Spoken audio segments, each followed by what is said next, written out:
প্রধানমন্ত্রী নরেন্দ্র মোদীজি একটা কথা বলেন, আচ্ছে দিন আনে वाले। কিন্তু পশ্চিমবঙ্গের নতুন মুখ্যমন্ত্রী শুভেন্দু অধিকারী হবার পর বাংলার সবথেকে বড় চোর এবং দুর্নীতিবাজ অভিষেক ব্যানার্জির বুড়ে দিন শুরু হয়ে গেছে। কেন বলছি কথাটা?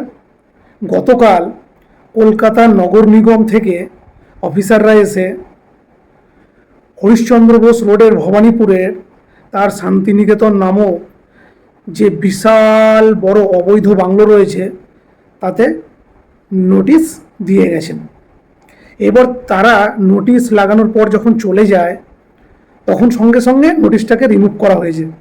মানে একবার ভাবুন, নোটিশ পর্যন্ত রিমুভ করে ফেলছে।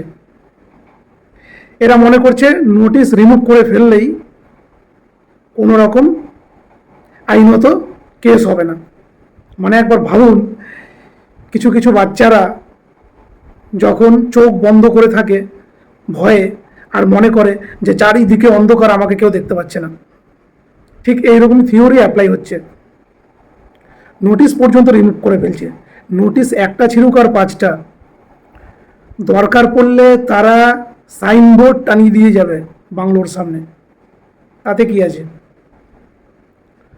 তো এমনকি শুধু তাই নয়, শুধু শান্তিনিকেতন নামক বাংলোতেই নয়, অভিষেক বন্দ্যোপাধ্যায়ের ইনলিগাল অবৈধ প্রায় 11টা সম্পত্তির ওপরে এই নোটিশ জারি করা হয়েছে।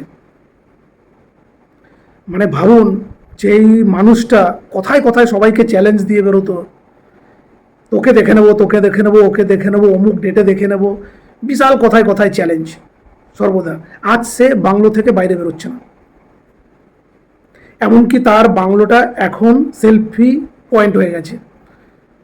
সবাই গিয়ে যা খুশি তাকে মন্তব্য করছে, কিন্তু তার কোনো টিকি নেই।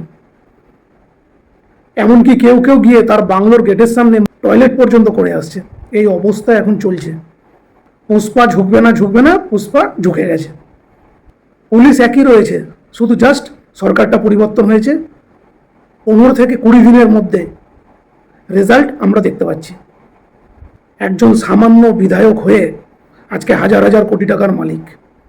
ভাবুন, এই অর্থ, এই সম্পদ কাদের কাছ থেকে করেছে? সাধারণ মানুষ আমাদের কাছ থেকে নিয়েই করেছে। অসহায় মানুষের উপর টর্চার করে এই সম্পত্তিটা করেছে। নোটিশে যেটা বলা হয়েছে যে এই বিল্ডিংয়ের অনেক কিছু নির্মাণ অবৈধভাবে অবৈধ জায়গায় করা হয়েছে। 7 দিনের মধ্যে যদি যথাযুক্ত কারণ না দেখানো হয়, লিগ্যাল বিল্ডিং যদি প্রমাণ করা না হয়, তাহলে 7 দিনের মধ্যে বুলডোজার চালানো হবে। তো বন্ধুরা, আপনাদের কি মতামত অবশ্যই জানাবেন। আর যদি ভিডিওটা ভালো লাগে তাহলে পেজটাকে ফলো করে সঙ্গে থাকবেন, সাপোর্ট করবেন।